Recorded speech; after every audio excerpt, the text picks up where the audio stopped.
Bonjour les filles, j'espère que vous allez bien. Nous sommes déjà à notre troisième et dernier jour de jeûne et prière de notre programme Moving Mountain. Merci d'être connectés. Vous savez que nous prions sur le thème « Seigneur, entends nos cris ». Qu'est-ce qu'on a crié ces 3 jours? Mais vous savez, vous pouvez vraiment le faire. Vous pouvez vraiment aller dans un endroit où, voilà, vous savez que vous allez être tranquille et crier Jésus, crier de l'aide, Jésus, aide-moi, vous pouvez le faire. Ça fait un bien fou, vous allez voir. Je rappelle que Femmes d'Intérieur est un ministère prophétique et d'enseignement qui propose des retraites spirituelles, des études bibliques, des planeurs chrétiens et des programmes de prière comme celui-ci.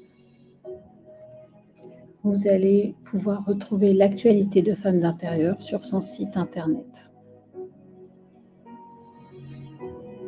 Notre verset de référence, c'est toujours Joël 1,14 qui dit « Publiez un jeûne, une convocation solennelle, assemblez les vieillards, tous les habitants du pays, dans la maison de l'Éternel votre Dieu et criez à l'Éternel. » C'est intéressant quand même dans ce passage de référence parce que on nous dit d'assembler les vieillards. C'est un peu comme même les personnes qui ont tout vu, qui ont tout entendu, qui ont déjà tout fait, elles peuvent venir. Elles peuvent venir participer à ce jeûne. Tous les habitants du pays, dans la maison de l'Éternel, et crier à Dieu. C'est un peu aussi comme ayez des témoins, des personnes qui vont voir ce que Dieu va faire. Amen. Hier, on a vu les cas bibliques pour lesquels Dieu répond aux cris. Aujourd'hui, on va voir ce que crier à Dieu peut déclencher. Ce que crier à Dieu peut déclencher. 3 jours de cris. 3 jours où vous avez mis tous vos espoirs entre les mains de Dieu. 3 jours où vous avez mis toute votre foi entre les mains de Dieu. 3 jours où vous avez laissé aucune place en pensant au pire. Crier, c'est un ras-le-bol. Par le cri, le Seigneur il va entendre des choses que tu n'aurais même pas pu exprimer par ta propre bouche, par ta langue, par ton français. Tu n'aurais même pas pu en fait le faire autrement. Mais le cri parle de lui-même. Allons dans Psaume 39, 13. La Bible dit « Écoute ma prière, Éternel, et prête l'oreille à mes cris. Ne sois pas insensible à mes larmes, car je suis un étranger chez toi, un habitant.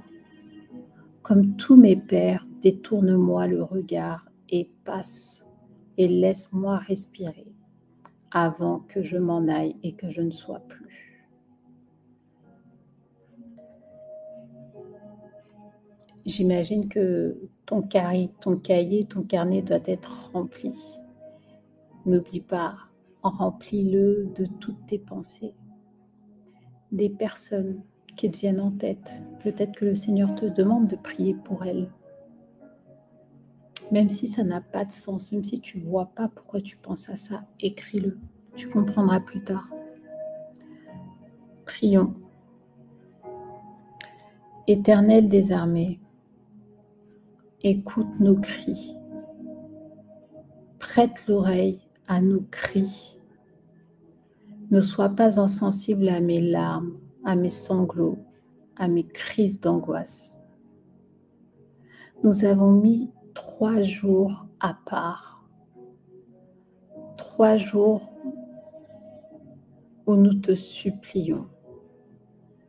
3 jours où nous faisons monter jusqu'à toi nos cris, le cri de nos cœurs.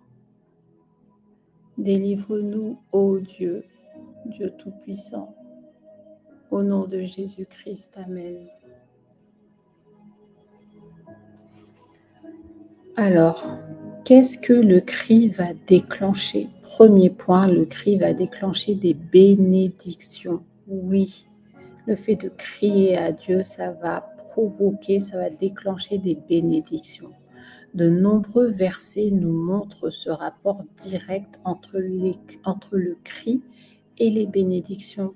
Donc là, je vais vous lire un passage. Donc il y a des endroits que j'ai enlevés pour que ce soit plus clair, qu'on soit moins dispersé, que ce soit plus droit au but. Tu vas vite comprendre. On est dans Ésaïe 58 et on commence au verset 8. La Bible dit: alors la lumière poindra comme l'aurore, et ta guérison germera promptement. Ta justice marchera devant toi, et la gloire de l'Éternel t'accompagnera. Alors tu appelleras, et l'Éternel répondra. Tu crieras, et il dira: me voici.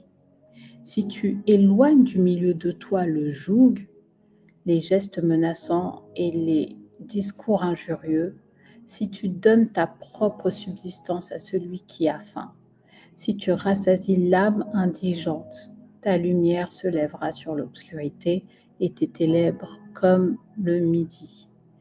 L'Éternel sera toujours ton guide, il rassasiera ton âme dans les lieux arides et il redonnera de la vigueur à tes membres. Tu seras comme un jardin arrosé, comme une source dont les eaux ne tarissent pas.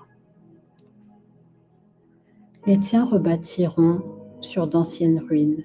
Tu relèveras les fondements antiques. On t'appellera réparateur des brèches, celui qui restaure les chemins, qui rend le pays habitable. Si tu retiens ton pied pendant le sabbat pour ne pas faire ta volonté en mon saint jour, si tu fais du sabbat tes délices pour sanctifier l'Éternel en le glorifiant, et si tu l'honores en ne suivant point tes voies, en ne livrant pas à tes penchants et à de vains discours, alors tu mettras ton plaisir en l'Éternel, et je te ferai monter sur les hauteurs du pays, et je te ferai jouir de l'héritage de Jacob ton père, car la bouche de l'Éternel a parlé. Amen. Donc là, ce qu'il faut savoir, c'est qu'on est quand même dans un passage qui parle du jeûne qui plaît à Dieu.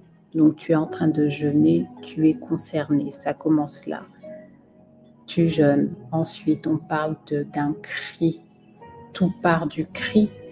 Et après, bien sûr, le Seigneur te demande par exemple de donner le repas que tu ne vas pas manger à une personne qui est dans le besoin. Et en fait, tout ça, mais je pense que c'est pas forcément le fait de faire tout ça en fait. C'est vraiment la volonté de ton cœur à faire le plaisir de Dieu. C'est ça.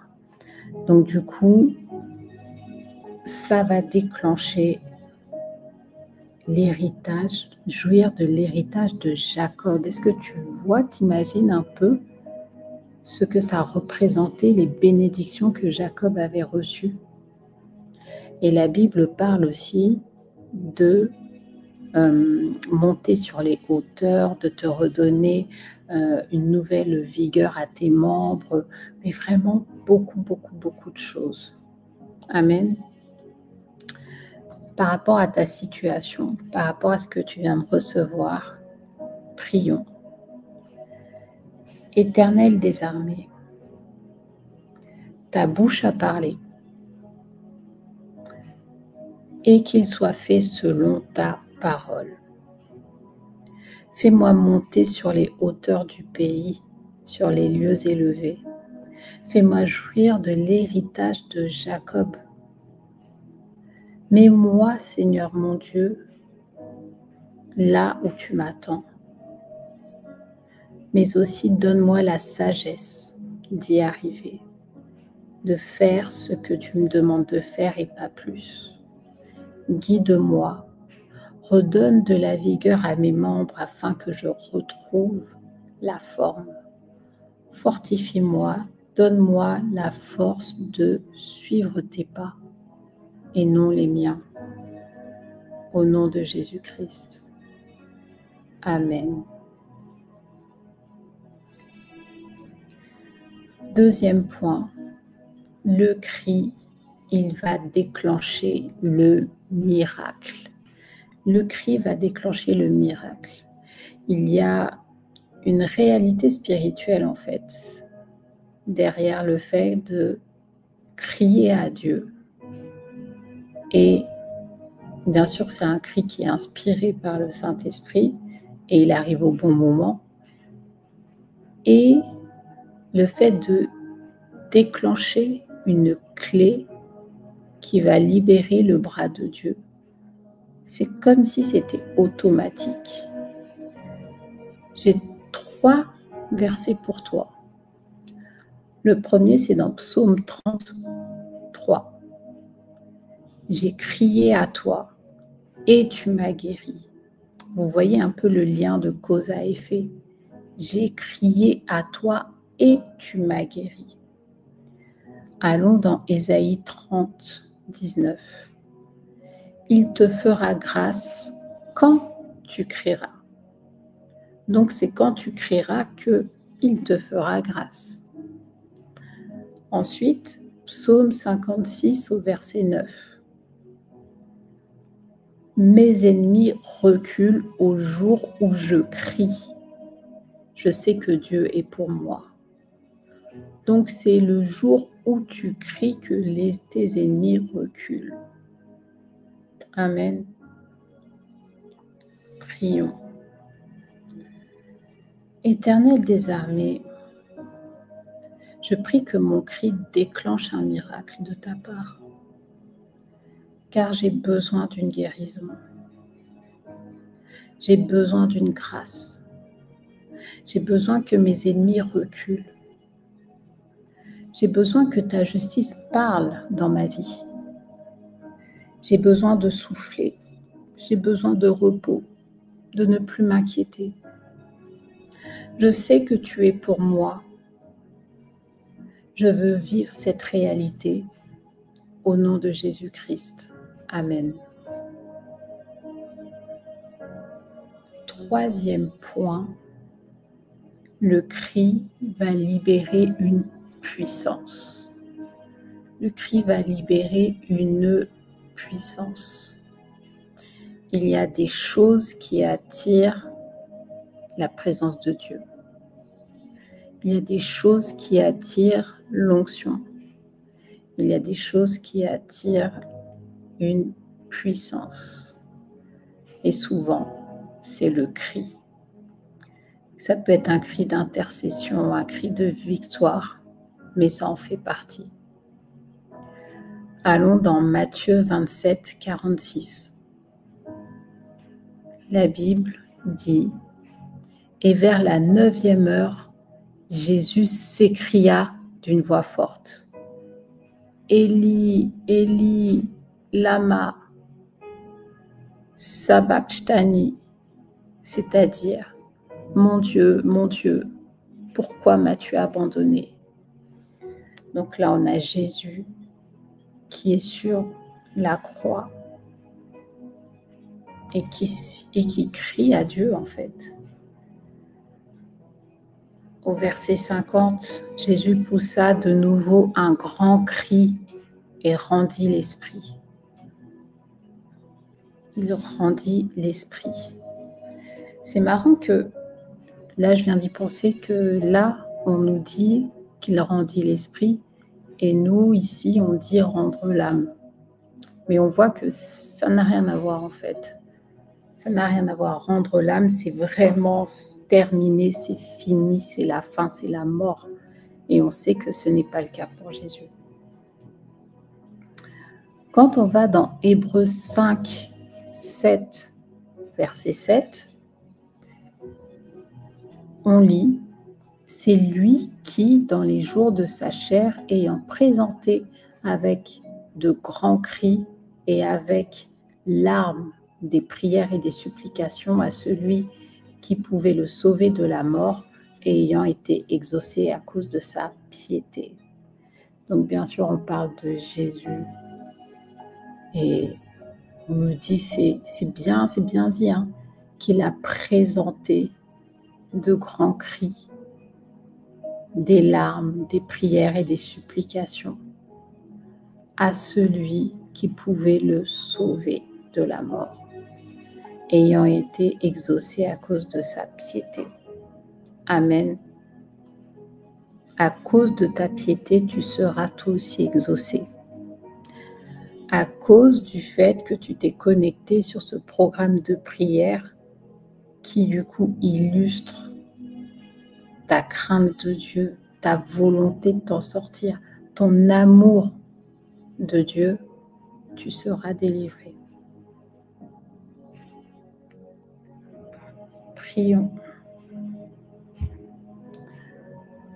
Éternel des armées, mon Dieu, mon roi,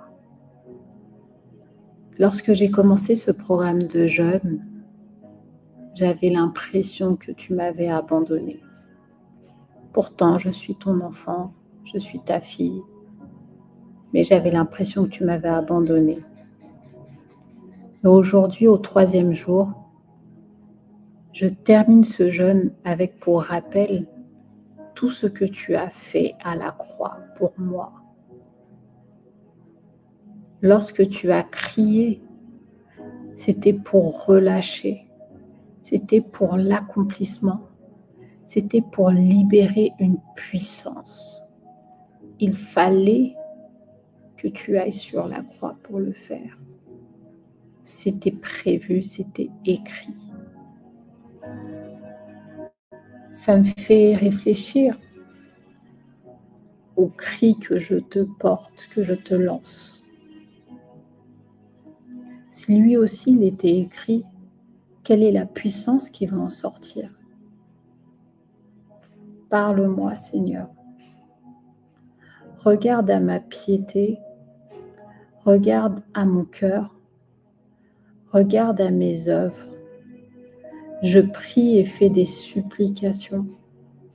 Je pleure, je jeûne, je pousse un cri de délivrance, un cri de soulagement, un cri d'accomplissement, car je sais que tu m'as entendu et qu'à présent, tu me tends la main. Au nom de Jésus-Christ. Amen.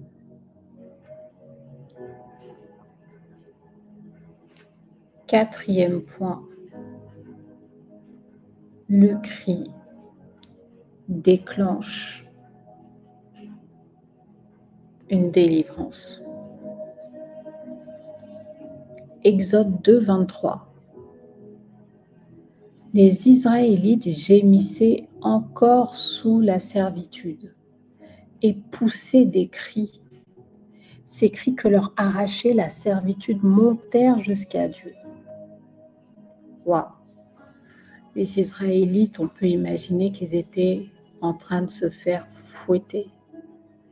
Ils étaient sous le soleil, esclaves, en train de travailler dur pour pas grand-chose. Ils gémissaient et poussaient des cris. J'imagine à chaque coup de fouet. Et ce sont ces cris, en fait, qu'ils faisaient, qu'ils ne déclenchaient pas eux-mêmes. C'était des cris qui venaient tout seuls. Et ces cris-là montèrent jusqu'à Dieu. Ils montèrent jusqu'à Dieu. Et Dieu dira qu'il a entendu les cris et que c'est de trop et qu'il vient pour les délivrer. Prions. Éternel des armées, je sais que tu entends mes murmures, mes cris de douleur, mes soupirs,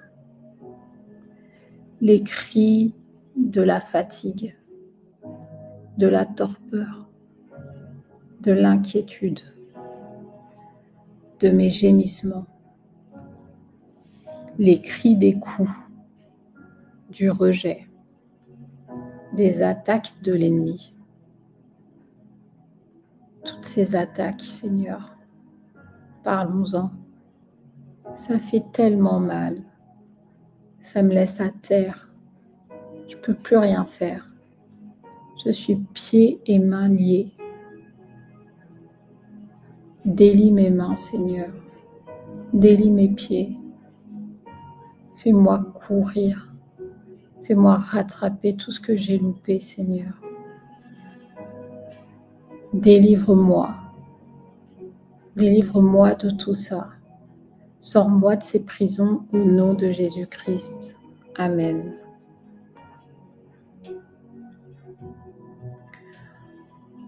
Enfin, Psaume 40 du verset 2 à 4. Qu'est-ce qu'on lit? J'ai mis tout mon espoir dans le Seigneur.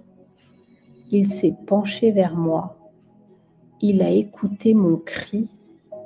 Il m'a fait remonter du puits sans fond, de la boue des profondeurs. Il a dressé mes pieds sur le rocher. Il a rendu mes pas plus sûrs. Amen. Waouh. Waouh. Si tu m'entends que tu as mis tout ton espoir dans le Seigneur, sache qu'il s'est penché vers toi, qu'il a écouté ton cri consciencieusement. Il a entendu tout ce que tu avais à lui dire. Tu as l'impression d'être dans un puits sans fond, et lui, il te fait remonter du puits. Tu as l'impression d'être sale, rempli de boue. Tu viens de loin des profondeurs, mais il te lave avec son sang. Il te retire toute saleté, toute impureté, toute souillure. Et tu peux à nouveau marcher en nouveauté de vie avec lui. Tu peux à nouveau vivre de nouvelles choses, vivre un nouveau départ avec lui. Il a dressé mes pieds sur le rocher. Tu tiens ferme à présent. Tes pieds, c'est le zèle de l'Évangile. Tu tiens ferme sur le rocher. C'est lui qui a dressé tes pieds. Tu es debout, tu ne flanches pas. Et il a rendu tes pas plus sûrs, moins faibles, moins frêles, des pas décidés. Des pas décidés pour marcher selon ses voies. Prions. Éternel des armées, de l'armée céleste, merci parce que tu me fais sortir du gouffre. Je ne voyais plus le fond, je ne voyais plus la surface. J'étais perdue, j'étais dans le noir. J'avais vraiment l'impression d'être tombée bien bas. Merci car tu maintiens mes pieds sur le roc, mes yeux vers toi. Seigneur, je ne veux pas flancher. Aide-moi à marcher. Je m'appuie sur toi pour marcher. Je veux chanter un cantique nouveau que tu as placé dans mon cœur. Je veux te célébrer. Je veux que tout le monde sache ce que tu as fait. Je veux suivre ta voix et ta voix uniquement. Ce cri, c'est un cri de victoire, un cri d'action de grâce. Garde-moi près de toi, mon Dieu, que je puisse avancer selon ton plan, le plan que tu m'as prédestiné. Au nom de Jésus-Christ. Amen, amen, amen. Bravo les filles, you made it. Il vous reste encore à jeûner, méditer ce que vous avez reçu, comment les choses reviennent, que vous puissiez reprendre les versets, reprendre vos notes et vous pourrez couper le jeûne à 17h. Vous pouvez être fiers de vous, fiers de ce que vous avez accompli jusque-là. Dieu est si bon. Passez une bonne journée. Si vous avez des questions ou si vous voulez témoigner, n'hésitez pas à me contacter sur Instagram ou par mail. Toutes les infos sont en description de vidéo. Très belle journée les filles.